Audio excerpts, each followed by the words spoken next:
할렐루야. 여러분, 좋은 풍경, 좋은 자연, 멋진 광경들을 보신 적 있으시죠? 직접 가보진 않아도 요즘은 참 시대가 좋아져서 영상으로 화면을 통해서도 우리가 가보지 않는 곳이지만 정말로 멋지고 아름다운 곳을 우리 앉아서도 많이 볼 수 있습니다. 여러분 혹시 그렇게 아름다운 광경, 풍경을 보실 때 여러분 무슨 생각이 드십니까? 우와, 멋있다, 멋지다, 아름답다, 뭐 그런 생각이 드시죠? 근데 여러분, 우리가 믿음의 눈으로 바라보면요, 그 아름다운 천지 만물이 뭐 하고 있냐면 주님을 찬양하고 있다는 거예요. 주님을 찬양한다는 것이 우리는 노래로 한다 이런 그냥 고백이 아니라 그 존재를 만드신 창조주 하나님, 그분을 높이고 경배하고 찬양하고 있다는 거예요. 여러분, 우리가 믿음의 눈으로 바라볼 때 그것들이 보이게 될 줄로 믿습니다. 또 그것들이 찬양하는 것처럼 우리도 이 땅에 서서 이 지구에 살아가는 우리의 인생으로서 우리를 만드시고 우리를 사랑하시는 그 주님을 기뻐하며 찬송하며 또 그 주님을 높일 수 있는 우리 사랑하는 성도님들 되시기를 간절히 주님의 이름으로 축복합니다. 아멘. 이게 굉장히 중요합니다. 왜냐하면 그것이 바로 우리를 하나님이 만드신 또 중요한 우리를 부르신 목적이고 이유이기 때문에 그렇습니다. 여러분, 우리 꽃들도 구름도 바람도 넓은 바다도 주님을 찬양하는 것처럼 우리도 그 주님을 높이며 찬양하십시다. 아멘. 그렇게 기쁨으로 높이며 찬양할 수 있기를 소망합니다. 옆에 계신 분들과 인사 나누겠습니다. 설날 잘 보내셨습니까? 설 명절 잘 보내셨습니까? 잘 보내셨죠?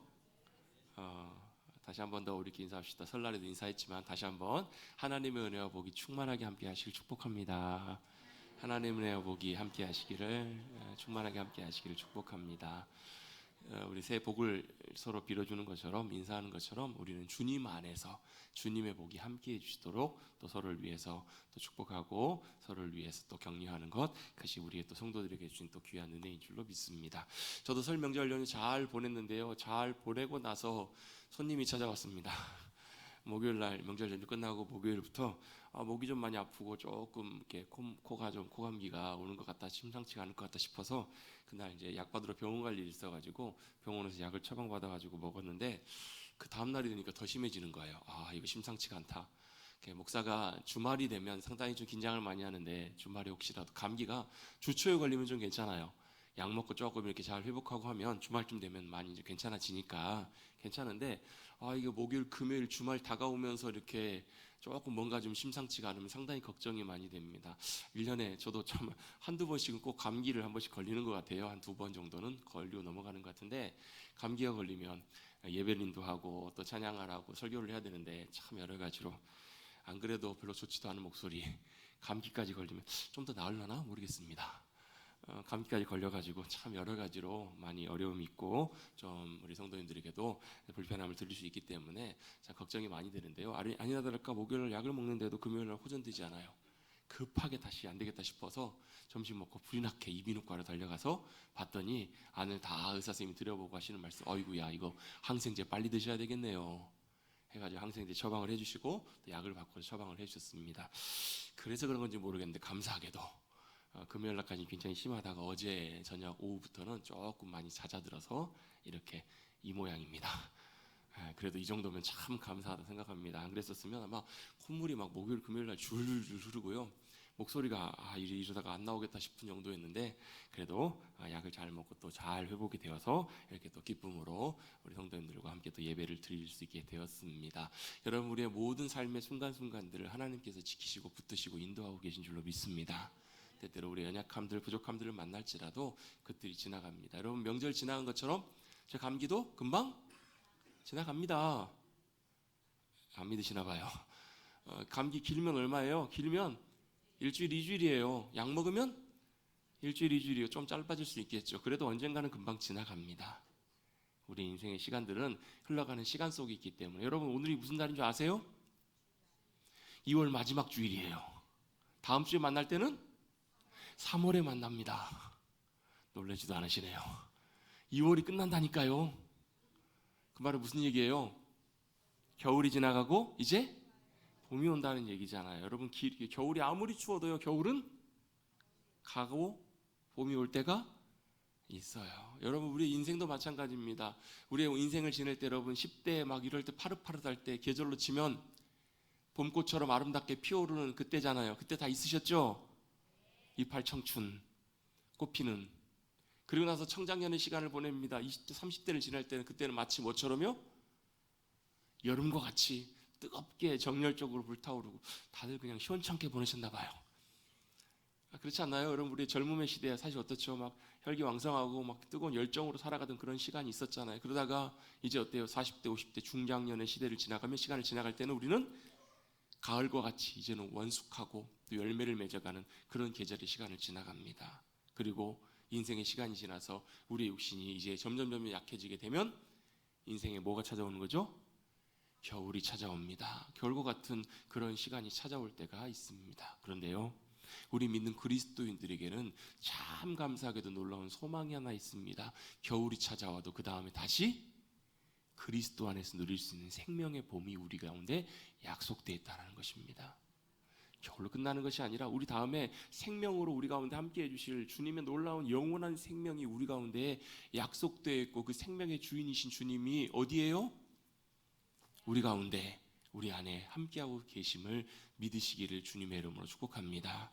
그래서 어때요? 우리의 삶에는 영원하게 더 아름답게 영원한 주님의 생명을 누릴, 영생의 기쁨을 누릴 그 귀한 봄이, 영원의 봄이 예비되어 있다는 것, 그것이 바로 우리가 믿음으로 붙들고 바라보는 귀한 우리의 믿음의 중요한 부분인 줄로 믿습니다. 분명한 사실 하나는 성경에도 기록하고 있는 것처럼 우리의 인생은 흘러갑니다. 때가 있습니다. 시간이 지나가는 것처럼 2월이 지나면 3월이 옵니다. 겨울이 지나면 봄이 옵니다. 그런 것처럼 우리의 인생의 시간들이 지나갈 때 우리는 시간을 거스를 수가 없어요. 나이 먹기 싫다고? 떡국 안 먹는다고? 나 나이 절대 먹기 싫어. 떡국 안 먹는다고 나이를 못 먹는 것이 아닌 것은 세월은 흘러가고 우리는 그 세월에 따라서 같이 흘러가야 되기 때문에 그렇습니다. 세월이 흘러갑니다. 때가 있습니다. 날 때가 있고, 우리가 잠들 때가 있고, 일어날 때가 있고, 앉을 때가 있고, 아플 때가 있고, 나을 때가 있고, 고통의 순간들도 있지만 그 순간들이 지나갈 때도, 왜 이렇게 믿음이 없으세요? 지나갈 때도 있어요. 터널을 지나갈 때 여러분, 터널이 끝이 없을 것처럼 보이지만 터널은 반드시 그 끝이 분명히 있는 것처럼 우리 인생에는 하나님의 때, 하나님의 시간들이 있습니다. 그런데 우리 한 가지 생각해 볼 것은, 그 시간들이 지나갈 때 그냥 시간만 지나가는 것이 아니라 우리의 모든 상황과 환경들도 같이 변해간다는 거예요. 시대가 변해가는 것, 다른 시대가 달라져가는 것, 그것이 바로 우리가 시간이 지나가면서 우리가 맞닥뜨리는 현실이고 우리의 삶의 모습들입니다. 요즘 여러분, 많은 것들이 달라지고 변화되고 있죠. 그렇죠? 참 좋은 것들이 많이 생기고 있습니다. 여러분, AI라고 다 들어보셨죠? AI가 뭐 인공지능, 그게 여러분 불과 한 10년 전만 해도 그냥 그저 그런 수준이었는데 지금은 어떨까요? 요즘 뭔가 궁금해가지고 찾으려면, 옛날에는 뭐 웹 포털 사이트 들어가가지고 네모버 그냥 할게요. 뭐 보시는 네이버 같은데 다 물어보면 대답을 해주고 가르쳐주고 그랬었잖아요. 그걸 찾아갔었잖아요. 요즘은 다 어디다 검색해요? 뭐 챗GPT나 이런 AI에다 다 검색하면 친절하게 잘 안내를 해줍니다. 그렇죠. AI가 이제 남의 얘기가 아니라 금방 우리 삶 가운데 들어와 버렸어요. 근데 요즘은 뭐 재작년부터요, 이미 AI 그 다음 세대, 다음 스텝, 다음 단계까지 이미 다 나갔다고 해요. AI 에이전트라는 그런 개념이 등장했는데요. AI는 보통 물어보면 대답하고 이렇게 진행을 하는데, 이 에이전트는 말 그대로 비서, 말 그대로 옆에서 대리인이 되어가지고 뭔가 이렇게 내가 일일이 하나하나 다 지시하지 않아도 내가 뭘 원하는 어떤 방향이나 목적만 하나만 딱 전해주면 내 안에 있는 모든 것들을 가지고 다 컴퓨터나 이런 걸 자료들 다 뒤져가지고 다 만들어낸다는 거예요. 마치 비서처럼. 한편으로는 유아하면서도 한편으로는 또 조금 걱정도 되기도 하고 좀 염려도 되기도 하는 그런 시대를 우리가 살아가고 있습니다. 다 알아서 준비하고 뭐 편하긴 할 수도 있겠지만 사실 그것 때문에 우리가 여러 가지 또 고민하고 걱정해야 될 그런 일들도 많이 있을 것입니다. 일자리를 또 많이 변화되고 있고요. 뭐 전문직, 뭐 세무직, 뭐 법조계 이쪽들도 다 이미 벌써 AI가 많이 들어와서 많은 변화들이 있다라는 얘기들은 많이 들어보셨을 것입니다. 시대가 참으로 많이 빠르게 흘러갑니다. 변화돼 갑니다. 아주 멀게만 느껴졌던 이야기들이 이미 우리의 삶의 자리로 들어왔습니다. 예를 하나 들어볼까요? 옛날에 여러분 식당 가서 주문하시려면 어떻게 하셨어요? 사장님, 이모님 불렀죠? 그렇죠? 그래가지고 뭐 김치찌개 2개요, 뭐 된장찌개 3개요. 요즘 어떻게 하세요? 다 테이블마다 뭐가 있어요? 화면에 키오스크를 보고 다 눌러 주문하십니다. 그렇죠? 심지어는 막 결제도 그 카드로 다 결제하고요. 요즘은 뭐 예를 들면 4명이 갔는데 4명이 다 밥값을 개인이 낸다 그러면 n분의 1로 해가지고 카드 4개 꽂으면 4개가 다 따로따로 결제가 다 됩니다. 참 그런 시대를 우리가 살아가고 있잖아요. 앞으로 아마 더 발전된 다른 무언가 새로운 것들이 계속 만들어지고 나타날 것입니다. 음식도 주문하면 누가 갖다 줘요? 로봇이 쫙 배달해 주잖아요. 띠리리리 하면서 오잖아요. 그런 시대를 안 사시나 봐요. 그렇습니다. 이미 벌써 우리 삶에 많은 변화들이 가지고 오는, 그리고 또 앞으로 내다보면 더 많은 변화들이, 더 많은 새로운 것들이 우리의 인생과 우리의 삶의 자리 가운데 펼쳐질 것이에요. 시간이 흘러가기 때문에, 시대가 흘러가기 때문에 그런 일들이 일어날 것입니다. 제가 이런 말씀을 드리는 이유는 복잡하게 다른 것, 이런 것 막 이렇게 변화됩니다, 이걸 말씀드리려고 하는 것이 아니라, 세월이 지나가고 시대가 지나갈 때 그런 시대의 많은 변화들 속에서 과연 그렇다면 우리는 어떻게 살 것인가, 특별히 믿음으로 살아가는 믿음의 그리스도인들, 믿음의 백성들은 어떻게 살아가야 될 것인가, 그것에 대해서 좀 생각해보고 고민해볼 필요가 있다라는 것입니다. 시대가 변화되고 상황이 변화될 때 우리가 고민해야 될 부분들, 우리는 그러면 과연 변화되는 세상 속에서 어떻게 믿음으로 살아갈 것이고, 특별히 우리뿐만 아니라 우리 다음 세대, 또 우리가 살아가야 될 현실 속에서 어떻게 살아가는 것이 과연 믿음으로 살아가는 삶인 것인지 고민해보지 않을 수가 없다라는 거예요. 우리 이제 뭐 인생 살 만큼 살았는데, 아니요, 그렇게 끝나는 것이 아니에요. 우리뿐만 아니라 우리 다음 세대와 하나님이 역사하실 것들을 우리는 함께 고민하고 발견해가고 찾아볼 필요가 있다라는 것입니다. 여러분, 길을 잃었습니다. 길을 잃으면 어떻게 해야 될까요? 요즘은 핸드폰을 꺼내서 내비게이션을 켜시면 됩니다. 요즘은 차가 뭐 너무너무 좋아서 어딜 가도 어디에 있어도 내비게이션을 딱 켜고 목적지를 검색하면 어떻게 돼요? 바로 GPS 연결되는 순간 내가 어디 있고 어느 방향으로 가야 되고 어디로 어떻게 가야 되는지를 다 친절하게 안내해주는 내비게이션이 있습니다. 스마트폰, 핸드폰에서도 그걸 다 가능하고, 걸어서도 그것이 충분히 우리가 도움을 받을 수가 있습니다. 그런데 여러분, 우리 인생에도 이런 내비게이션이 있으면 좋을까요? 안 좋을까요? 얼마나 좋겠어요. 이쪽으로 가야 하는지 저쪽으로 가야 되는지, 어디로 가야 되는지, 뭘 선택해야 되는지, 어떻게 준비해야 되는지, 뭘 결정해야 되는지. 여러분 그렇잖아요. 여러분 중요한 결정을 할 때 이렇게 결정해야 됩니까? 저렇게 결정해야 합니까? 어떻게 해야 되죠? 침 뱉어가지고 튀기실래요? 아니면 어떻게 내키는 대로 하실래요? 어떻게 하시겠습니까? 여러분 그때 내비게이션처럼 우리의 삶의 길을, 방향을, 목적지를 또 가르쳐주고 인도해 줄 수 있는 것이 있다면 얼마나 좋겠냐는 거예요. 여러분은 믿음 안에서 그것이 여러분 하나님의 말씀이고, 말씀을 통해서 우리에게 인도하시는 성령님이시고, 주님이 우리의 삶을 보이시고 인도해 주실 것을 우리는 믿습니다. 그런데 여러분 실제적으로 그걸 믿는데, 실제적으로 과연 그러면 그 인도하심들을 어떻게 따라갈 것인가, 그걸 여러분 우리는 발견하고 알아가는 것이 굉장히 중요합니다. 그것을 알기 위해서 여러분 우리는 이런 내용들을 우리 함께 좀 다뤄야 합니다. 뭘 다뤄야 하냐면, 내가 누구고, 또 내가 어떻게 여기 왔고, 또 내가 어디로 가야 되는지, 그것들을 우리는 질문하고 발견할 필요가 있습니다. 특별히 어디서요? 성경 말씀을 통해서요.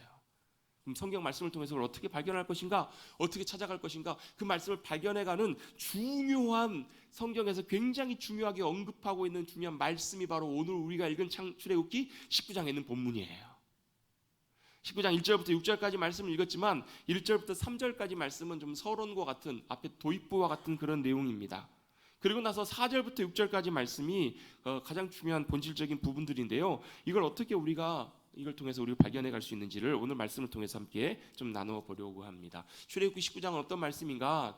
이스라엘 백성들을 하나님께서 애굽에서 꺼내신 후에, 건져내신 후에 그들을 어디로 인도하시는가? 시내산으로 인도하십니다. 그리고 시내산으로 데리고 오셔서 모세를 통해서 하나님께서 이스라엘 백성들에게, 하나님의 백성들에게 하신 말씀이 출애굽기 19장 1절부터 말씀입니다. 여기서 하나님께서 하나님의 약속, 그 약속들을 그대로 이루셔서 애굽에서 그들을 꺼내고 구원하셨다고요. 그리고 그들을 부르셔서 하나님께로 나오게 하시고, 그들을 향한 하나님의 계획과 약속의 말씀들이 어디에 담겨 있냐면 출애굽기 19장 4절부터 6절까지 말씀에 담겨 있어요. 그럼 여러분 이 말씀이 중요할까요? 안 중요할까요? 당연히 중요하죠. 그래서 여러분 이 말씀은 출애굽기에 굉장히 중요한 핵심적인 말씀일 뿐만 아니라 구약 전체를 이해하는 데 너무너무 중요한 말씀이에요. 제가 성경 통독을 할 때나 설교를 할 때마다 이 부분을 항상 자주 언급하는데요, 그게 여러분 구약 성경뿐만 아니라 성경 전체를 관통하는 굉장히 중요한 메시지고 말씀이기 때문에 이 부분이 굉장히 중요하고 이 부분을 우리가 잘 이해하고 아는 것이 성경을 이해하는 것뿐만 아니라 우리의 삶, 또 우리의 믿음으로 나아가야 될 방향과 하나님께서 우리에게 뭘 원하시는지 어떻게 하기를 원하시는지를 발견할 수 있는 굉장히 중요한 말씀을 제공해 주는 내용들이 오늘 말씀이기 때문에 굉장히 중요한 본문이라는 것을 우리가 기억하시고 생각을 하시면서 오늘 말씀을 함께 살펴보려고 합니다. 19장 1절 말씀부터 보면 아까 서론이라고 말씀을 드렸는데요. 이 말씀을 하나님께서 언제 어떻게 하셨는지를 설명해 주는 내용이 나옵니다. 1절에 보시면 이스라엘 자손이 어디서요? 애굽 땅을 떠난 지 3개월이 되었다라고 설명합니다. 그들이 애굽 땅을 떠난 3개월이 되던 날에 어디에 도착을 했냐면 그들이 어디에 도착하죠? 시내 광야에 도착을 합니다. 시내 광야에 왜 갔을까요? 하나님이 그들을 거기로 인도하셨으니까. 왜 그들을 인도하셨을까요? 거기에 뭐가 있냐면 시내 광야에 뭐가 있을까요? 일부 예배 때도 여쭤봤더니 아무도 대답을 못 하시더라고요. 시내 광야에 뭐가 있는가? 광야에 뭐가 있는가? 거기에 뭐가 있냐면 시내산이 있어요. 시내 광야에 뭐가 있냐면 시내산이 있어요. 그 광야, 시내 광야에 있는 산이 무슨 산이에요? 시내산이에요. 제가 너무 어려운 걸 여쭤봐 죄송합니다. 제가 일부 예배 때도 여쭤보고 죄송하다고 제가 양해를 구했습니다. 너무 어렵죠? 그렇습니다. 신의 광야로 그들을 하나님께서 데리고 오십니다. 2절에도 보시면요, 그들이 르비딤을 떠나서 신의 광야에 이르러 그 광야에 장막을 치되 이스라엘이 거기 산 앞에 장막을 치니라라고 말씀합니다. 신의 광야에 이르러서요 장막을 쳤는데 산 앞에다 장막을 쳤대요. 그 산이 무슨 산이요? 아유, 일부 예배 때는 못 맞추시더니 2부 예배 때는 맞추시네요. 그 산이 무슨 산이냐면 신의 산입니다. 왜 하나님께서 신의 산으로 그들을 인도하셨을까? 3절의 이유가 나옵니다. 우리 3절은 같이 한번 한 목소리 읽어보겠습니다. 시작. 모세가 하나님 앞에 올라가니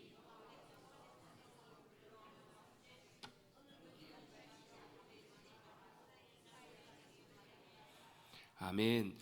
왜 신의 산으로 인도하셨는지가 3절에 나와요. 모세가 하나님 앞에 신의 산에 올라갔더니 여호와 하나님께서 산에서 모세를 불러서 말씀하시는데 무슨 말씀을 하시냐면 이런 말씀을 하시는 거예요. 너는 모세야, 너는 이렇게 하나님께서 하시는 말씀을 야곱의 집에 말하고 이스라엘 자손들에게 말하라는 거예요. 여러분, 야곱의 집과 이스라엘 자손이 누구예요? 한대상 이스라엘 백성들이 이스라엘 백성들. 야곱의 집이 누구? 야곱의 12아들이 뭐가 돼요? 이스라엘의 12지파가 되잖아요. 야곱의 이름을 바꿔서 뭐라고 부르세요? 이스라엘이라고 바꾸시잖아요. 역시 잘 배우셨네요. 잘하시네요. 야곱의 이름을 이스라엘로 바꾸셨어요. 그 말은 야곱의 집, 이스라엘 자손들 다 같은 말이에요. 이스라엘 백성들에게 하나님이 지금 모세에게 하시는 말씀을 전하라는 거예요. 그대로 이스라엘 백성들에게 이렇게 말하라라고 말씀하시는데 뭘 말씀하시는가? 그 말씀하시는 내용이 4절부터 나오는 내용인 거예요. 하나님이 모세에게 이스라엘 백성들에게 이 말씀을 전하라라고 말씀하시는 내용들이 바로 이 내용이에요. 근데 잠깐 위로 올라가서요. 간단하게 아까 3개월째 되는 날, 3개월이 되는 날 그들이 신의 광야에 도착했다라고 나오는데요. 더 정확하게는 유대인들은 이 부분을 이렇게 해석합니다. 이스라엘 백성들이 유월절에서 나와서 50일째 되는 날, 그날이 무슨 날이냐면 오순절이에요. 더 정확하게 보면 6월절 지난 다음 날 3일째 되는 날이 초실절이라는 절기거든요. 첫 열매가 맺혀지는 날이에요. 그날부터 이스라엘 백성들은 며칠을 쉬냐면 7일씩 7주를 세요. 자, 7일씩 7주면 며칠이에요? 77에 49. 그 다음 날이 오순절이에요. 그래서 그날 77절이라고도 부르고 오순절이라고 부르는데 우리 여러분 오순절 하면 뭐가 생각이 나세요? 네, 다락방. 무슨 다락방이요? 마가의 다락방. 사도행전 2장에 보면 마가의 다락방에 120명의 제자들이 모여있는데 오순절날 어떤 일이 일어나냐면 하늘에서 역사가 일어나요. 무슨 역사가요? 불같은 것이 임해요. 바람같이 임해요. 성령님이 임하신 날이 오순절, 성령 강림절이었잖아요. 그런데 원래 이 오순절에 성령님이 임하시기 전에는 오순절을 사람들이 어떻게 이해하고 알고 있었냐면 이날은 무슨 날이었냐면 모세가 시내산에서 하나님께서 말씀하신 그 말씀을 받은 날이 오순절이었다라고. 그럼 여러분 오순절 정리해보면 오순절은 뭐하고 뭐 했던 날이에요? 하나님의 말씀이 이 땅에 하나님의 백성들 가운데 임하시는 날, 또 성령님이 우리 가운데 임하시는. 그래서 여러분 사건들을 보면요 비슷해요. 시내산에서도 뭐가요? 막 불과 구름 기둥 막 바람이 불기 시작하고 이런 하나님의 영광이 임해요. 사람들이 막 두려워할 만큼 출애굽기 사도행전에서도 뭐가요? 성령 임하실 때 그런 비슷한 역사와 일들이 일어나잖아요. 그렇게 하나님의 말씀을 받은 날이 바로 오순절이라는 거예요. 그 무슨 날인가? 무슨 말씀이에요? 하나님께서 하나님의 백성들에게 하시고 싶으신 말씀이 있으셨던 거예요. 무슨 말씀을 하고 싶으셨을까? 그걸 들어보면 그 말씀이 이스라엘 백성들뿐만 아니라 지금 시대를 살아가는 우리들에게도 하시는 하나님의 말씀으로 우리가 듣고 발견할 수가 있어요. 무슨 말씀하시는가? 첫 번째 말씀이 4절에 나옵니다. 우리 4절 말씀도 같이 한번 한 목소리 읽어보십시다. 4절 읽습니다. 시작. 내가 애굽 사람에게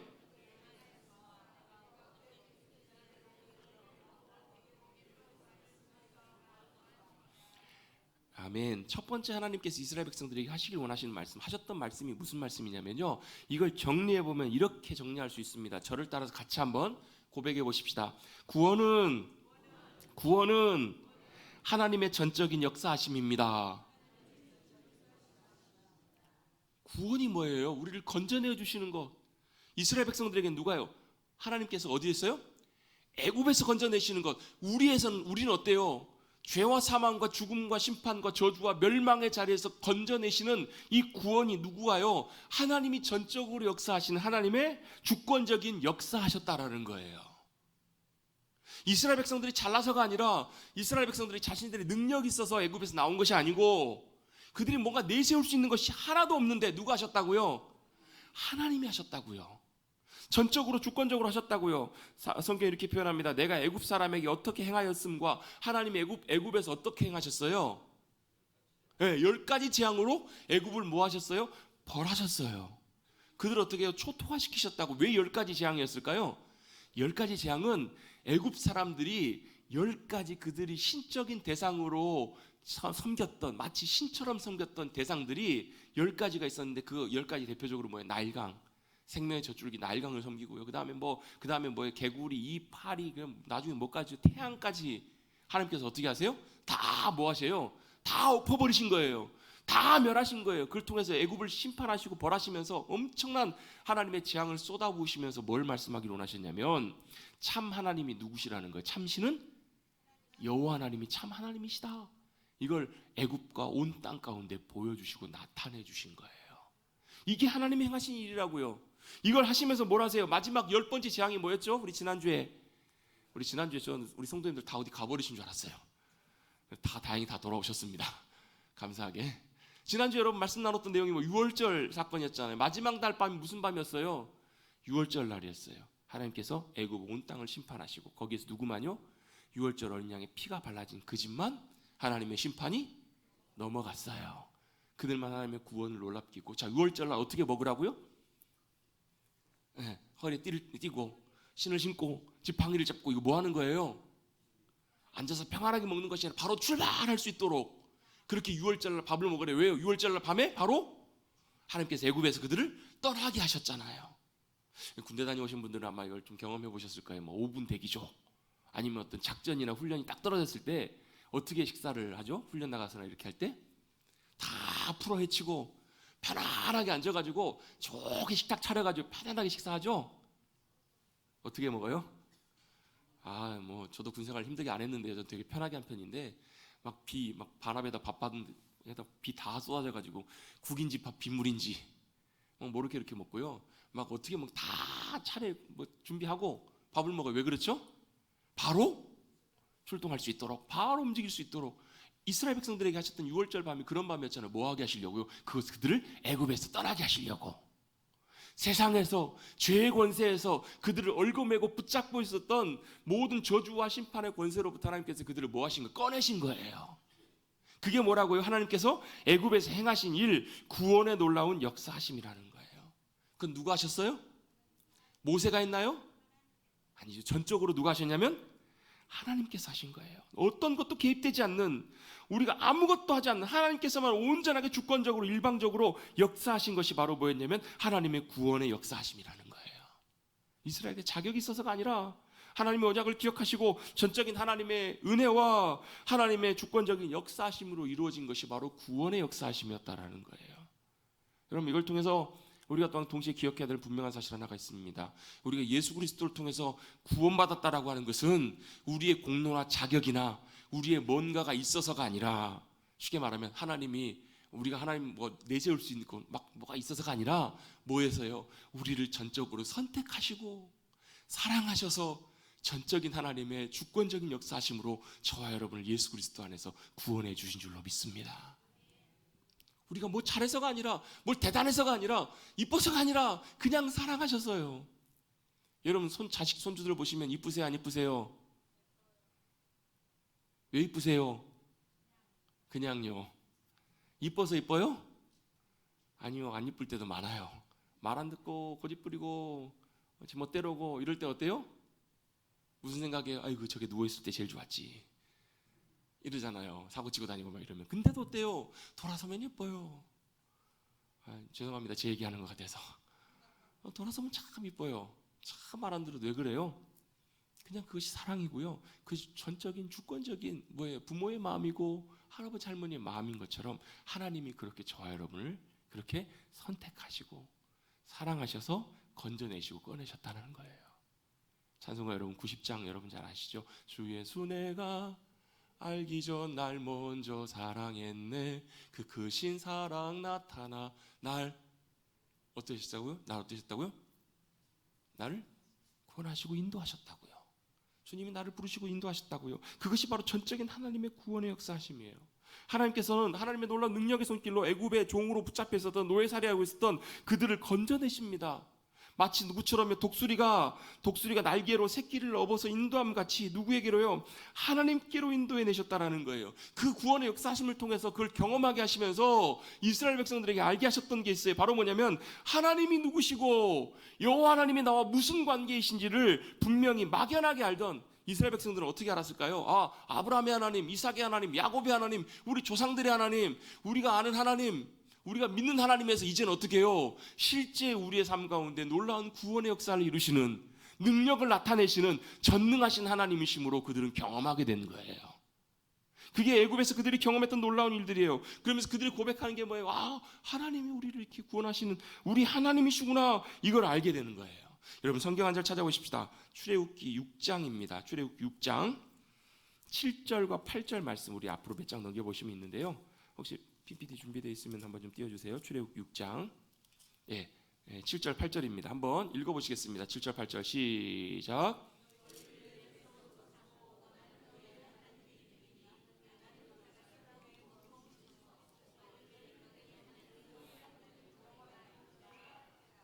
내가 아브라함과 이삭과 야곱에게 주기로 맹세한 땅으로 너희를 인도하고 그 땅을 너희에게 주어 기업을 삼게 하리라. 나는 여호와라 하셨다 하라. 아멘. 자, 이 말씀의 내용들이 뭐예요? 7절과 8절 보시면요, 7절 말씀 다시 한번 띄워주세요. 하나님께서 애굽에서 놀라운 능력의 일들, 놀라운 역사들을 일으키셨잖아요, 그죠? 하셨던 이유와 목적이 뭐냐면, 간단하게 저와 여러분을 이스라엘을 구원하신 목적과 이유가 뭐냐면, 하나님이 우리의 하나님 되시고 우리가 뭐예요? 하나님의 백성 되게 하시는 것, 하나님의 자녀 되게 하시는 것, 그걸 하시기 위해서 뭘 하셨다고? 애굽 사람의 무거운 집 밑에서 애굽에 우리를 압제하는 그 압제 가운데서 빼내신 분이 누구시라고요? 여호와 하나님이시라고요. 네, 우리를 죄와 사망과 죽음과 심판과 저주와 멸망의 자리에서 꺼내신 분이 누구시냐면 주님이시라고요. 여러분, 하나님 아버지께서 예수 그리스도를 통해서 저와 여러분을 사망과 죽음의 권세에서 멸망과 심판의 자리에서 꺼내신 줄로 믿습니다. 이게 놀라운 구원이라는 거예요. 그래서 8절 보시면 하나님께서 우리를 이렇게 인도하셔서 어떻게 하신다고요? 아브라함과 이삭과 야곱에게 약속한 그 땅으로 인도하시고 그 땅을 너희에게 주어서 기업을 삼게 하리라. 나는 뭐라고요? 여호와 하나님이시라고요. 그래서 하나님께서 구원의 역사를 나타내실 때 우리가 꼭 기억해야 될 세 가지가 있습니다. 그게 뭐냐면, 구원의 놀라운 역사를 경험할 때 같이 한번 따라서 고백해 보겠습니다. 하나님이 나의 하나님이십니다. 나는 하나님의 백성입니다. 자녀입니다. 그리고 나중에 나오겠지만 하나님의 소유, 하나님의 것입니다. 그거예요. 그 마지막 또 세 번째가 뭐냐면, 그 하나님이 우리와 함께 하십니다. 같이 한번 해보십시다. 하나님이 그런 우리와 함께 하십니다. 아멘.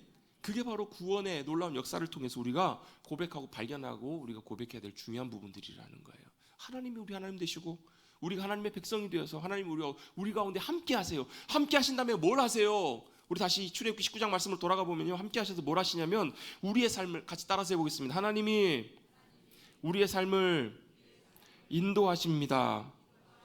어떻게 인도하세요? 왜 인도하세요? 구원받은 하나님의 백성들과 함께 하셔서 그들의 삶을 뭐 하신다고요? 인도하신다고요. 여러분, 저와 여러분 예수 그리스도를 통해서 놀라운 구원의 은혜를 입은 줄로 믿습니다. 하나님께서 우리를 구원하신 다음에 뭐 하세요? 그냥 버려두시는 것이 아니에요. 예수님 믿고 뭐예요? 구원받은 다음에 어떻게 해요? 나 구원받았으니까 이제 뭐 천국 갈 거니까 그 다음 때 마음대로 사는 것이 아니라 이제 구원받은 하나님의 백성들을 어떻게 하시냐면 버려두시는 것이 아니라 인도하신다고요. 어떻게 인도하시는가? 어떻게 인도하세요? 여러분, 그 하나님의 인도하심을 따라서 믿음으로 같이 주님과 함께 나아가는 삶을 뭐라고 하냐면 주님과 동행하는 삶이라고 해요. 믿음으로 동행하는 삶, 그 삶으로 나아가는데 어떻게 인도하시는가? 어디로 인도하시냐면요, 오늘 4절 말씀에 보시면 뭐라고 나오죠? 누구에게로 인도하였다고요? 내게로. 내게가 누구예요? 하나님께로요. 하나님께서 어떻게 독수리의 날개로 너희를 업어 하나님께로 내게로 인도하였음을 너희가 다 보았다라는 거예요. 출애굽을 해서 그들을 하나님께로 인도하신 그 과정들을 그들을 다 보고 경험했다라는 거예요. 어디로 나오도록 하시냐면 하나님께로 나오도록 인도하시는데 그 과정에 뭐가 있냐면 그 앞에 뭐가 있죠? 어떻게? 뭘로요? 독수리의 날개로 너희를 업어서 내게로 인도하였다라고 이렇게 표현이 돼요. 자, 독수리가 새끼를 업어서 인도합니다. 어떻게 인도하는가? 여러분, 하나님께서 이스라엘 백성들을 업어서 인도하셨죠? 걸어서 왔잖아요. 걸어서 왔잖아요, 그죠? 근데 왜 업어서 인도하셨대요? 우리 한번 성경 구절 한번 찾아보십시다. 신명기 32장 말씀 한번 찾아봅시다. 우리 화면에도 나올 텐데요. 신명기 32장 9절과 12절, 9절부터 12절까지 말씀 한번 잠깐 찾아보겠습니다. 신명기 32장 9절부터 12절까지 말씀인데요. 찾으시는 분들이 계셔서 좀 기다렸다가 한번 9절부터 보십니다. 9절에 보시면 여호와의 분깃은 누구라고요? 자기 백성이고 야곱은 그가 택하신 기업이라는 거예요. 하나님의 분깃과 기업, 이게 무슨 얘기냐면 하나님의 몫이에요. 목. 자, 분깃이나 기업이라는 말은 우리로 쉽게 말하면 유산과 같은 우리가 물려받을 우리의 소유예요. 소유. 하나님의 소유가 누구라고요? 자기 백성 이스라엘, 야곱이라는 거예요. 이스라엘이라고요. 10절입니다. 여호와께서 그를 황무지에서 짐승이 부르짖는 광야에서 만나셨대요. 실제로 광야에서 그들을 만나주셨죠. 또 호위하시며 보호하시며 자기의 눈동자같이 지키셨다는 거예요. 아멘. 하나님이 어떻게 해요? 광야 같은 인생길 가운데서 그들을 어떻게 하셨다고요? 만나주시고 호위하시고 보호하시고 그들을 자기 눈동자처럼 지켜주셨다고요. 여러분 믿으세요? 그 다음에 한번 보십시다. 그리고 나 11절에 보시면 11절은 같이 한번 읽어보십시다. 시작. 마치 독수리가 자기의 보금자리를 어지럽게 하며 자기의 새끼 위에 너풀거리며 그의 날개를 펴서 새끼를 받으며 그의 날개 위에 그것을 엎는 것 같이, 이게 아까 우리 출애굽기 19장 4절에서 읽었던 독수리가 새끼를 날개로 업은 것 같이 내게로 인도했다는 말씀을 좀 풀어서 설명했는 내용이에요. 자, 다시 한번 정리해보면 9절에 뭐가요? 하나님의 소유가 누구라고? 이스라엘 백성이라고요. 그들을 어떻게 광야에서 만나주시고 호위하시고 보호하시고 지키시고 함께 하셨다고. 뭐처럼? 눈동자처럼요. 여러분, 하나님께서 우리를 보실 때 어떻게 보신다고요? 눈동자 소중해요, 안 소중해요? 소중하잖아요. 그것처럼 바라보시고 지키시고 붙들고 계신 줄로 믿습니다. 하나님, 우리의 소유가, 우리가 하나님의 소유니까 하나님이 그렇게 우리를 붙드시고 지키신다고요. 그러면 그렇게 소중히 여기신 존재들을 인도하시면 우리는, 하나님이 우리의 삶을 인도하시면 어디로 인도하실까요? 여러분 한번 여쭤볼게요. 하나님이 여러분의 삶을 인도하심을 믿으십니까? 인도하시죠? 어디로 인도하세요? 우리 인도하신다고 하면 뭐가 생각나세요? 푸른 풀밭과 쉴만한 물가로 인도하시는 게 생각나시죠? 그렇잖아. 얼마나 목가적이에요. 얼마나 아름다워요. 우리의 인생을 푸른 풀밭과 쉴만한 물가로 인도해 주시니까 얼마나 아름답고 좋아요. 할렐루야. 그러면 좋겠지만 우리 현실은 어때요? 그렇게 인도하실 때도 있지만요, 아닐 때도 많아요. 왜요? 그것이 바로 이 과정이기 때문에 그래요. 하나님께서 우리를 하나님께로 인도하실 때 어떻게 인도하시냐면 거기에 뭐가 들어가냐면 훈련과 연단의 시간이 거기 안에 들어가요. 광야에서 하나님께서 그들을 인도하실 때 그냥 뭐 걸어서 나왔다고 말씀하시지만 독수리가, 여러분 이걸 통해서 보기를 원하는 게 이거예요. 독수리가 새끼를 어떻게 키우냐면 이렇게 키우더라고요. 제가 찾아봤더니 그래요. 독수리가 새끼를 낳을 때 둥지를 어디다 트냐면 절벽 같은데 아무나 쉽게 접근할 수 없는 곳에 공격하지 못하도록 거기에 둥지를 튼다는 거예요. 나뭇가지로 둥지를 틀고 거기다 깃털 같은 걸로 푹신하게 둥지를 만든대요. 새끼를 키워야 되니까. 그 새끼가 부화해가지고 새끼가 기를 때 어때요? 정성껏 먹이를 물어다가 기르고 거기 잘 자라도록 키운다는 거예요. 근데 새끼가 어느 정도 자라고 나면, 크고 나면 독수리가 뭘 하냐면 그 둥지에 있는 깃을 다 흩어버린대요. 그럼 뭐가 나와요? 뾰족뾰족한 나무 조각이 나뭇가지들이 나오겠죠. 불편해요. 그리고 어떻게 하냐면 날개로 자꾸 밀어가지고 둥지 밖으로 모퉁이로 밀어갖고 어떻게 해요? 툭 밀어버린다는 거예요. 독수리 새끼가 어떻게 해요? 아이고 나 죽네. 아이고 나 죽네. 뭐라고요? 내 엄마가 아닌가비요. 내 엄마가 아닌가비요. 나는 버림받았는가비요. 버림받아 떨어지면서 외마디 비명을 지르면서 떨어집니다. 근데 어떻게 해요? 떨어지기 직전에 어미 독수리가 어미가 어떻게 해요? 날개로 싹 잡아 올린다는 거예요. 그리고 다시 또 떨어뜨립니다. 또 파닥파닥 떨어져요. 뭐 하기 위해서 그렇게 하는 거예요? 훈련하는 거예요. 뭘요? 독수리로서 날아오를 훈련을 부모가 시키는 거예요. 미워서요? 죄송합니다. 이런 표현 죽여버리려고요? 너무 입에 착착 달라붙어서 그런 목적이 아니잖아요. 이유가 뭐예요? 떨어뜨리는 이유는 독수리가 날갯짓을 해서 뭐라고 부르나? 독수리를 무슨 왕이라고 하죠? 하늘의 제왕 뭐라고 부르잖아요. 네, 아무튼 그렇습니다. 그 독수리로서 역할을 잘 감당하도록 날아오르도록 훈련하기 위해서 그렇게 하는 거잖아요. 이와 같이 하나님께서도 구원받은 이스라엘 백성들을 어떻게 하셨다고요? 가만두시는 것이 아니라 어떻게 안락한 자리에서 때때로 떨어뜨려 버리기도 하시고 다시 업으시고 이걸 반복하시면서 뭐 하신다고요? 구원받은 하나님의 백성들로 훈련시켜 가신다라는 거예요. 자, 하나님께서 이스라엘 백성들을 애굽에서 나오게 하셔서 어떻게 인도하셨는지 한번 살펴보십시다. 자, 이스라엘 백성들이 6월절날 애굽에서 나올 때 어떻게 나왔을까요? 할렐루야 감사하면서 나왔겠죠. 그죠? 왜요? 애굽을 다 멸하시고 우리를 이제 자유케 하셨습니다. 할렐루야. 봐봐요. 그러니까 공감이 안 되니까 감동이 안 되시는 거예요. 그냥 우리가 막 좀 실제적인 예를 들어보십시다. 막 빚을 지고 있는데 막 수억의 빚을 지고 있다가 다 빚이 갑자기 면제가 됐어요. 법이 바뀌어가지고. 그러면 여러분 어떠실래요? 아이고 뭐 좋네 이러시겠어요? 아마 팔짝팔짝 뛰실걸요? 이번에 우리 올림픽에서 우리나라 선수가 이제 금메달을 땄어요. 사진을 찍어놨는데 절묘하게 찍었어요. 어떻게 금메달 딱 따는 순간에 올라가자마자 어떻게 해요? 팔짝 뛰었는데 얼마나 높이 뛰었는지 다리를 접고 팍 뛰고 요만큼 높이 뛰었어요. 얼마나 좋았으면 그렇게 팔짝 뛰었을까요? 아마 어쩌면 우리가 그 남이 금메달 딴 것보다 우리 그 문제 해결받은 것이 훨씬 더 큰 기쁨이고 감격이었을 거예요. 뭐 안 하다도 할 수 없습니다. 이스라엘 백성들이 그렇게 나왔다고 기쁨으로 애굽에서 그들이 나왔어요. 그들이 나와서 하나님이 그들 가운데 함께 하시잖아요. 구름기둥과 불기둥으로 함께 하세요. 그들을 인도하신 곳이 어디예요? 어디로 인도하시죠? 홍해 앞으로 인도하세요. 앞에 바다가 가로막혀 있어요. 뒤에는 누가요? 애굽의 군대들이 자기 장자들이 다 죽임을 당하고 분노해서 맹렬하게 그들을 잡으려고 다시 죽이려고 쫓아와요. 피할 곳이 없어요. 하나님이 어디로 그들을 인도하셨죠? 막다른 죽음의 자리로 그들을 인도하셨던 거예요. 어디로 인도하셨다고요? 막다른 죽음 절망의 자리로 그들을 인도하셨다고요. 방법이 있어요? 없어요? 도망갈 데도 없어요. 이제는 아무런 방법이 없어요. 사람들이 뭐라고 해요? 왜 우리를 이곳으로 데리고 왔냐고. 다 죽었다고. 애굽에 매장지가 없어서 우리를 이렇게 데리고 왔냐고 원망하고 불평하고 우는 소리를 하면서 이제 다 죽게 되었다고. 죽었어요? 안 죽었어요? 죽었니? 살았니? 죽었어요? 안 죽었어요? 안 죽었잖아요. 왜요? 하나님이 그곳으로 그들을 인도하셔서 뭐 하셨어요? 하나님의 놀라운 구원의 계획을 가지고 다시 하나님의 놀라운 역사를 나타내시잖아요. 바다를 가르세요. 그들을 안전하게 건너게 하시고 그들의 대적은 그 바다에서 다 덮어버리시잖아요.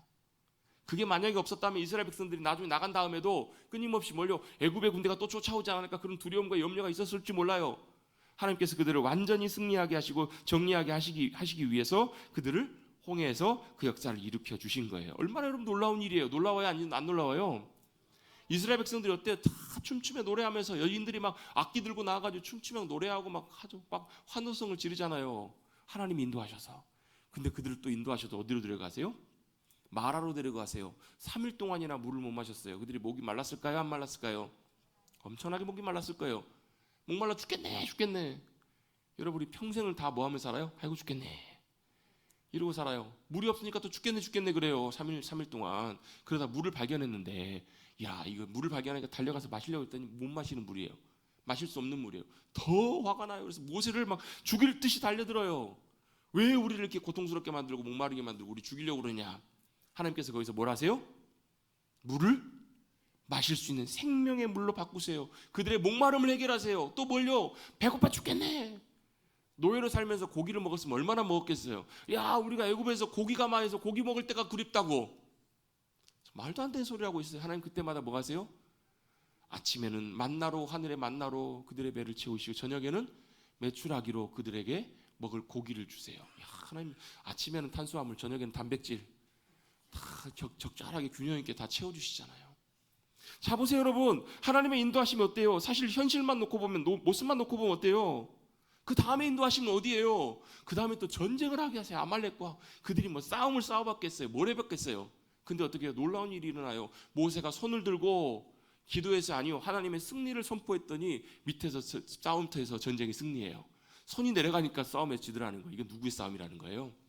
하나님의 싸움이라는 거예요. 여호와 하나님께서 함께 하셨더니 그들 가운데 놀라운 전쟁 가운데 승리하신 것을 경험하게 하세요. 이게 뭐라고? 이게 믿음의 훈련이에요. 그런 혹독한 환경으로 인도하신 이유는 마치 독수리가 새끼를 떨어뜨린 것 같이 그런 죽음의 위협의 순간으로 그를 던져내시지만 건지시고 물을 공급하시고 승리하게 하시는 분이 누구시라고요? 여호와 하나님이심을 그들이 경험하게 하시는 거예요. 그게 아까 19장 4절에 나와 있는 말씀이에요. 하나님은 그들을 어떻게 해요? 독수리가 새끼를 업어서 인도함같이 하나님께로 나오도록 인도하시고 부르셨다라는 거예요. 여러분, 저와 여러분도 하나님께서 인도하실 때 믿음의 삶의 자리로 이렇게 인도해 가실 줄로 믿습니다. 여러분, 원치 않는 일들을 만나셨을 때 낙심하지 마시고 절망만 하지 마시고 하나님이 나의 삶을 통해서 어떻게 인도하기를 원하시는지 하나님의 인도하심을 찾고 구하시기를 축복합니다. 목소리가 작아지세요. 아까 일부 예배 때도 하나님의 연단과 훈련의 과정입니다 했더니 아무도 아멘을 안 하시더라고요. 싫어서, 불편하니까. 근데 여러분, 그것이 여러분들 우리를 믿음으로 세워요. 여러분, 우리가 믿음으로 세워진다, 믿음으로 성장한다라는 의미가 무슨 의미일까요? 어떤 분들은 그렇게 생각하세요. 야, 우리가 믿음으로 성장하면 막 대단한 믿음의 사람이 돼가지고 막 시험을 만나도 다 이기고 믿음으로 막 큰 소리치고 막 어떤 막 큰 모습으로 성장할 거라고. 근데 그게 여러분 믿음으로 성장하는 모습이 아니에요. 믿음으로 성장하는 모습은 어떤 모습이냐면요, 1년 365일 시간을 지나면서 매 순간마다 매일매일마다 주님 없이는 안 된다라는 것을 내가 깨닫고 전적으로 주님만 믿음으로 붙들고 의지하는 것. 마치 뭐처럼요, 가지가 나무에 붙어 있어야 사는 것처럼 내가 주님께 붙어 있지 않으면 안 된다라는 것을 깨닫고 겸손하게 엎드리는 사람이 믿음으로 성장해가는 사람이에요. 여러분, 믿음으로 자라간다고 해서 여러분 우리가 대단한 사람이 되는 것이 아니에요. 시험에서 안 넘어지는 것이 아니에요. 다 해결되는 것이 아니라고요. 여러분, 한번 죄송하지만 한번 여쭤봅니다. 내가 믿음으로 잘하고 있다. 꿈 깨십시오. 착각하지 마십시다. 뭐예요? 늘 어느 누구에도 예외가 없어요. 사도 바울요, 너무너무 그걸 잘 알았어요. 그래서 뭘요? 자기를 낮춰요. 왜요? 그걸 아는 거예요. 자기에게 선한 것이 없고 자기에게는 어떤 승리할 능력도 시험을 이길 힘도 없다라는 것을 사도 바울이 너무너무 잘 알았기 때문에 뭐라고 고백해요? 나는 나의 약함을 자랑한다. 왜요? 내가 약할 때 뭐가요? 주님 더 의지하기 때문에. 주님 더 의지할 때 주님이 내 강함이 되어주시기 때문에. 그래서 여러분, 사도 바울이 했던 이 고백이 너무너무 중요해요. 뭐라고 고백해요? 내게 능력 주시는 자 안에서 내가 모든 것을 할 수 있습니다. 이 고백이 뭐예요? 내가 슈퍼맨이 된다는 말이 아니에요, 여러분. 내가 누구 안에 있을 때요? 주님 안에 있을 때, 주님이 내 안에 역사하시고 함께 하실 때, 내가 주님을 의지하고 전적으로 붙들려 있을 때 주님의 능력이 나를 통해서 역사해 주셔서 모든 것들을 감당하게 하시고 승리케 하신다는 거예요. 여러분, 순종하는 거 쉬우세요? 어려우세요? 내가 하려니까 어려운 거예요. 여러분, 원수를 용서하는 거 쉬우세요? 어려우세요? 사랑하는 거 쉬우세요? 어려우세요?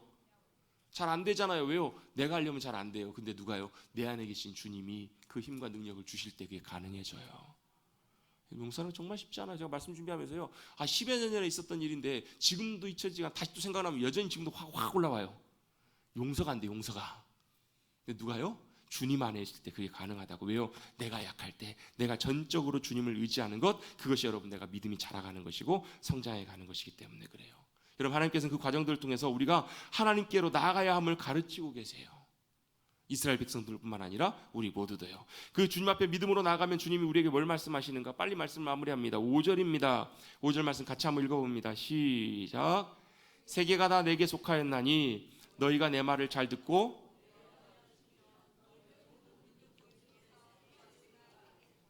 아멘. 이 하나님의 언약 가운데 믿음으로 나가면 하나님께서 뭘 가르쳐 주시는가? 우리에게 가르쳐 주시는 것이 있습니다. 첫 번째, 세계가 다 주님의 것이라는 거예요. 세상 만물이 누구의 것이라고요?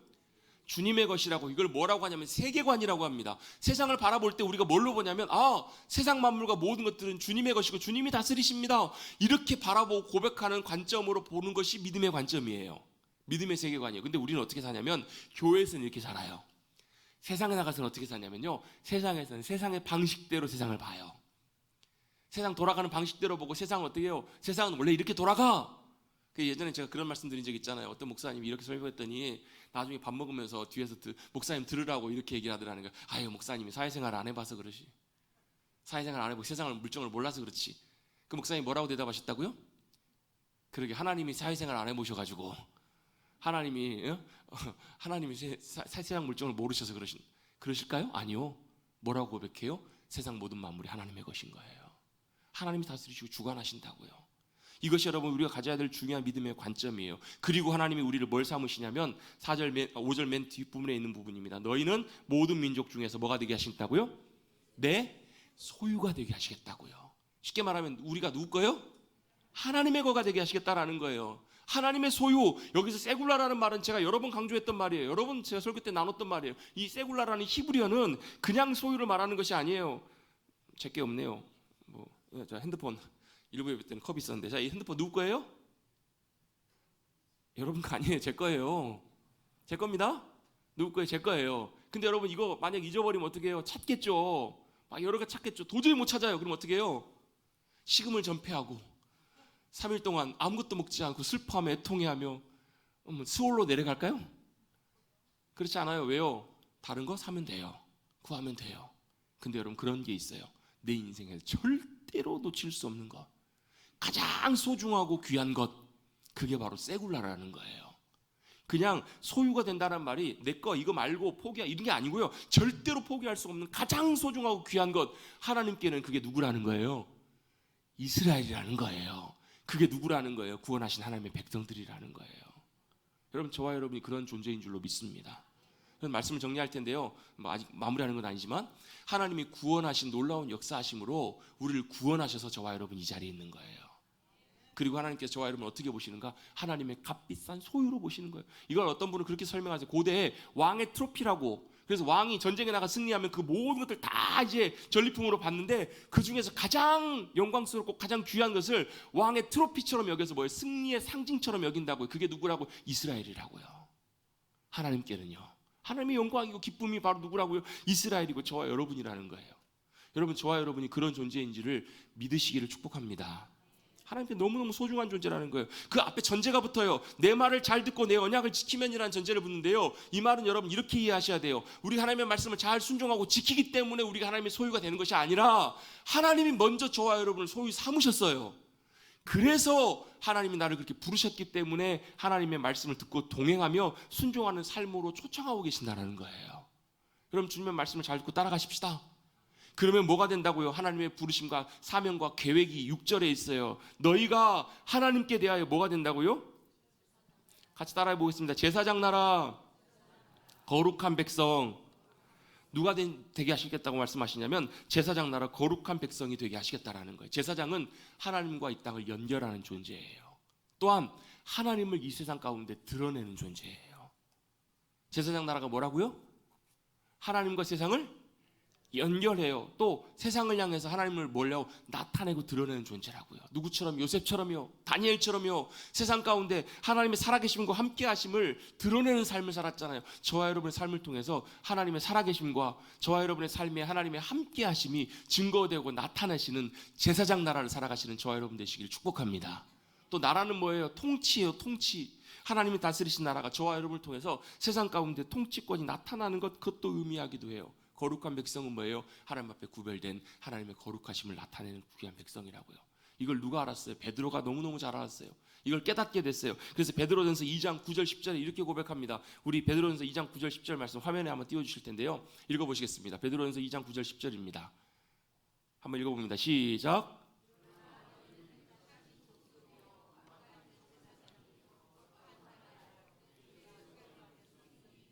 이는 너희를 어두운 데서 불러내어 그의 기이한 빛에 들어가게 하신 이에 아름다운 덕을 선포하게 하려 하심이라.